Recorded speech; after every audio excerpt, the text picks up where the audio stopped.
What's crackin'? My name is Hans, and for today's video guys, i-share natin sa inyo kung ano yung makuha natin sa level 50. So ito guys, kung mapapansin nyo, ito yung ating attributes. So meron tayong 240 na depth, 241 na accuracy at 108 guys na attack. So may mga potion lang to kasi tinalo natin yung MQ345.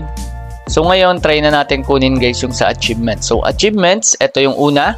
May makukuha na tayo dito guys. At last, nagkaroon din ako guys ng epic na mount. So ito guys, as a free to play, sobrang achievement to. Ayan, so pwede natin magamit and check natin. So nadagdagan ako ng 4,200 na growth rate. At syempre may makuha tayong defense dyan. So defense natin is 221 na. So sobrang kunat na yan guys. So may mga additional lang yan, katulad ng sinabi ko, may potion lang. Next one is check natin yung sa achieve ulit. So sabi sa growth, ayun, may 50k. Next one is may makukuha rin tayo dito guys sa greed. Okay, sa creed pala guys, sa creed. So sa strength, okay, yung ating accuracy is 241. So gagawin ko, try natin ulit strength. So strength lang tayo ulit. Okay, and then ayan. So nadagdagan tayo 300 growth rate at nadagdagan tayo ng accuracy.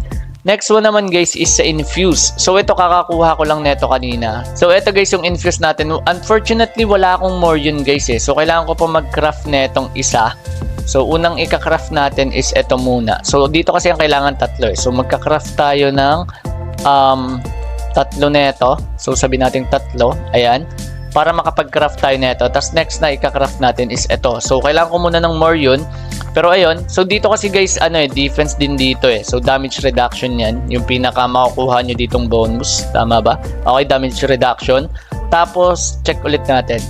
Dito naman sa level 50, ang makukuha is MP cost reduction rate. So, ang pinaka goal nyo lang talaga dyan guys is accuracy or defense. So, ako para sa akin, ito yung mga goal ko. And healing power dyan, pwede na rin. Pero kahit ano na lang yan dito guys. So, ito yung makukuha natin. So, ang kailangan lang natin dito is isang more yun. Tama ba? Okay, so isang more yun. Try natin mag-craft niyan later. But for now, guys, ang gagawin natin is pakita pa natin sa inyo yung meron sa level 50. So, quest, ito, hindi naman to kasama doon. Since ang tinapos lang naman natin is 34.5. Okay? So, ayun guys, try lang din natin ipunta siya sa style change. Okay, equip lang natin to. Ayan, check natin yung ating bagong mount. So, ayun, may carrot sa unahan. Sobrang ganda na ito, guys. Okay. So, check ko lang, guys, kung kumunat talaga ako, Tingnan natin. Ito, hindi ko ito matamaan, eh. Ayun, nakakatama na tayo, guys. Ayan. So, medyo makunat na rin yung character natin. Ayan. So, ayun, guys, achievement lang and update lang din as a free-to-play kung nasa na yung ating character and kung ano na yung na-achieve.